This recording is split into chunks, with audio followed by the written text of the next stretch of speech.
Good evening, everyone. My name is Matt O'Brien. I am the chairman of the Coventry Republican Town Committee. I'm a conservative activist. I'm a financial advisor, and I'm very passionate about winning again for Republicans. I'm running for chairman to win again. JR seems to think that the sky isn't falling. I take issue with that, and that I think that we're doing things wrong. We need a new strategy, a new direction. Things are not great out there. Republicans are not feeling great about the party in general. Voters are losing confidence in us to work as a team to get people elected. We didn't run in 27 seats in the House of Representatives a candidate. 27 seats left unopposed. 2 in the Senate. And yes, there were a number of different races that were very, very close. But without recognizing the fact that we're not doing everything we can to win, I don't think that we can improve. And I think we need to take a hard look at that as a party and strategize and take a step back and look at our ground game specifically. Do we have people in every community that we need to address close races in? Do we have the money we need? Are the candidates being supported? Because I've talked to a lot of candidates that say that they were not supported in the way that they wanted to be. With the CEP program in Connecticut, candidates have enough money for mailers. They don't have enough money to hire volunteers in many instances, and that's where the state party needs to take responsibility and step up. So I hope that we have some great questions tonight. I'm sure we will, and I hope that we learn a lot and really take a step back and analyze the party in general and what the improvements are that we can make together. So I don't think that we radically disagree with the issue of candidate recruitment. Of course, we need good candidates. When I've been talking with legislators, they're telling me to find good negotiators. We need people in the legislature that can make good deals. Instead of caving to Democrats. It's a major problem right now. In terms of finding candidates, I do think that State Central needs to take a larger role in finding candidates for races that, like we were just talking about, are unopposed. In 27, 28, 29 different circumstances, we didn't have someone to go up against the Democrat. That's unacceptable. I think you would all agree with that. We have to run Republicans against every Democrat all across the state, or we're not going to make headway. We're giving it up. So again, it is unacceptable to have all of these seats unopposed, and we have to have the chairman and State Central take a central role in finding the right people. Finding someone in general, yes, but finding the right people that have the skills to help our friends in the legislature. I am the treasurer of the only Connecticut super PAC supporting the president, TPAC 2020. I'm very proud of what the president's been able to accomplish in a very short period of time. Very much looking forward to being chairman during 2020 so that we can run a very strong campaign for the president. The biggest activists that I've met across the state are Trump supporters, and by not supporting the president, we push them away, and we're not utilizing all of the different volunteers across the state that we possibly can. I know a lot of different areas of Connecticut did run away from the Trump campaign. They weren't sure how Donald Trump would turn out, and that was quite a shame. I would encourage every RTC across the state to support the president, come out and run a strong campaign with the Republican Party at the front instead of the back, and look at the national campaign and the national platform as a great example for us as Connecticut Republicans, because they have their act together and we can learn a lot from them. So I think the good of the party we've kind of lost our way. Candidates all around the state are running on their own made-up platforms in many cases. We don't have any cohesive bond that brings us all together. We need a platform that tells voters what Republicans stand for, because of this problem. There are too many people across the state that don't understand what we stand for anymore. We're not messaging. We don't have a cohesive brand. We're not advertising the good things that Republicans have done, and we're not advertising the bad things that Democrats have done. With what we just saw in the budget, this is an excellent opportunity for us to be putting out radio ads, putting out TV ads, and messaging to voters now what the Democrats just did to destroy Connecticut, and what Republicans did to prevent it from happening. And we did. The legislators fought hand and foot to make sure that we had the best opportunity to defeat a lot of the bad legislation that was out there and put in good legislation. So I think for the good of the people, we need a strong Republican Party and a strong message. So I disagree on the fact that we should just let candidates decide what the platform is or what the policy is going to be, because candidates come and go. And the Republican Party doesn't change too much on the national level in terms of what we support and what we're against. I really think that the only way to unite Republicans across the state is to set the agenda and have candidates that agree with it, believe in it, and will follow through on a greater plan instead of just small plans here, little plans there. Let's see if we can agree. Democrats are cohesive. They agree with each other because they're forced to, really. And there's no talk about, okay, let's debate this issue, let's look at this and see, if someone else has a better idea. No. The party tells you what the ideas are. Now, I believe it's important for Republicans to debate the issues, but we don't have to do it in public.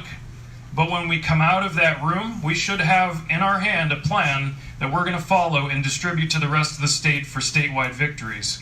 And our candidates deserve that. Our voters deserve that.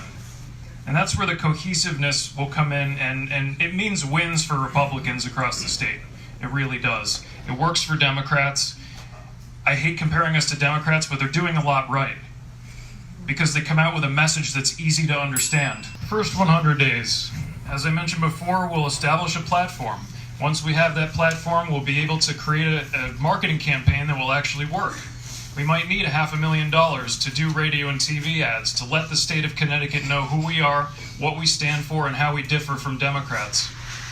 The next thing we'll do is establish a new arm of State Central that will allow us to, in every community, probably by Senate district, find the volunteers and the people that are high energy that can go out and work in anywhere we need them across the state, like the Democrats have. They have a union machine that they can mobilize anywhere in the state, and we don't have any counterpoint to that whatsoever. We cannot rely on our RTCs in every community. We have to have a separate organization that's controlled by State Central that can direct the mission of our party wherever it's needed. We do need to basically restructure the party on a lot of these points. Establishing that new leadership and a new brand that's going to be cohesive and catch the attention of voters all across the state. We need to recognize that we have some infighting going on within the party. The party is splintered because everyone has their own ideas. I understand that, but there's the chairman, State Central. You have to take an active role in uniting people directly. We have to solve the problems that we're having, and we have to get on board with the same plan so that we can go out to the voters and be able to sell ourselves. I'm sure a lot of you in the room are in marketing. You understand the importance of branding. I understand it, and it's really hard to sell an entire party without all of the things that we've been talking about tonight. The donors have to be brought back in, and they are losing confidence.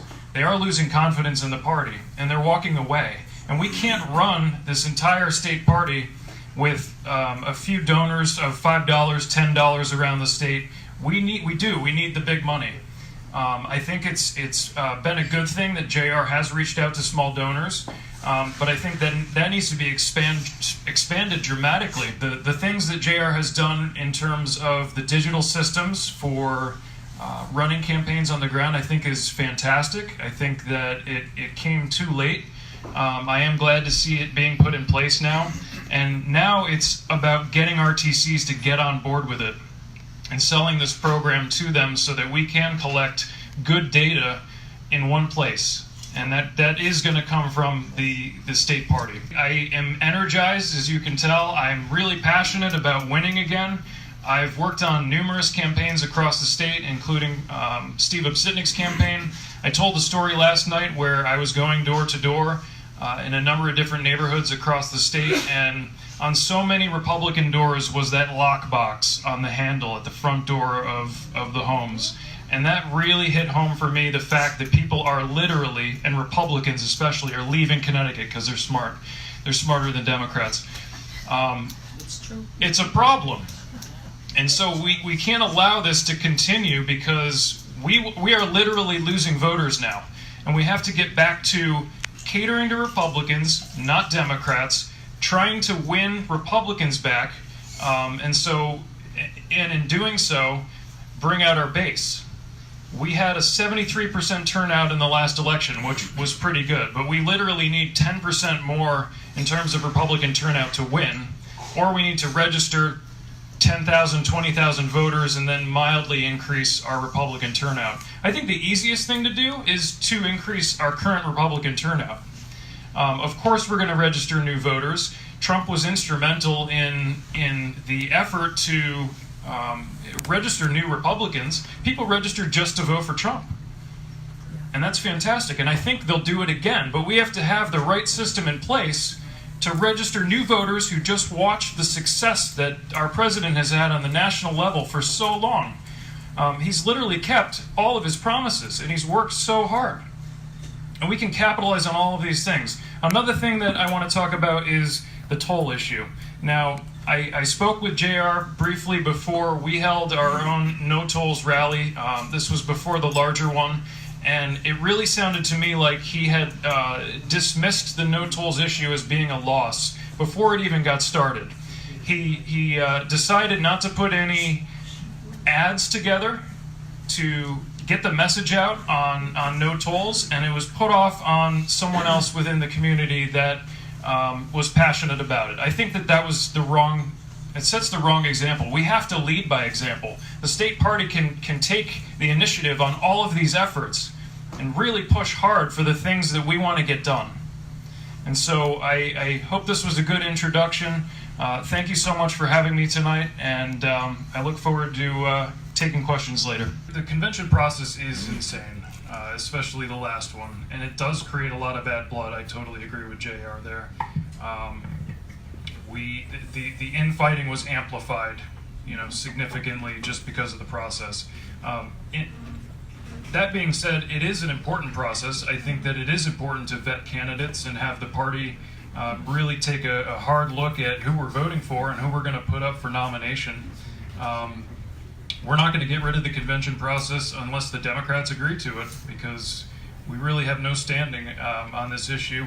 It sounds like a good idea to pursue something like a lawsuit. I'd like to see how that may look or turn out. But in general, I think that there needs to be a process in place, certainly, so that Republican leadership and all RTCs and Republicans all across the state have a say in who we're nominating.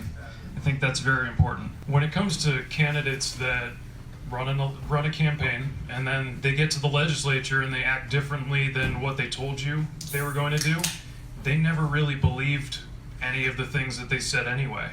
And so that's why I think it's really important to choose Republicans that have a track record of helping other Republicans, being active in their RTCs, and so that before you put them up really what they believe in. And you can have these conversations and they can come out over time. When you're pulling someone out of the community that no one really knows, and the candidate really doesn't even know themselves in a lot of cases, because they haven't really thought about a lot of the ideas that they're going to be dealing with in the legislature or when they're answering questions among members of the community. So I do think that the vetting process is very important. In terms of the differences between candidates all across the state, yes, we're going to have differences, but again, we need a platform, and this is based on, I would base it on the Constitution. And these are high-level ideas; they're not policies. Okay, so fiscal conservatism, personal liberty, personal responsibility, very high-level things that I think we can all agree on. And these are the messages that we can put out to the rest of the state and to the people voting for our Republicans in a way that we can show very easily the differences between who we are and who the Democrats are. Perfect.